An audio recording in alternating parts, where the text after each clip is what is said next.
Moana is back.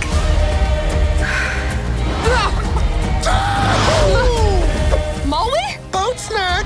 Bacon and eggs. I can't believe you're here. In Moana 2, there are new people to meet, there are new enemies to defeat. Well, now I kind of miss the lava monster. Dwayne is larger than life, both on and off screen. And I'm so grateful to be with him on this journey again. It's a bad time to say I told you so. So I believe in you, but no one else does. What? I was being nice. Ow! Maui and Moana together again. What lies beyond,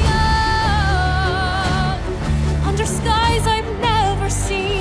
Our music team, Barlow and Bear, have really knocked it out of the park. We wanted to strike a balance between keeping the music in the world that already exists, but also adding our Barlow and Bear flair. It was fun. It was so fun.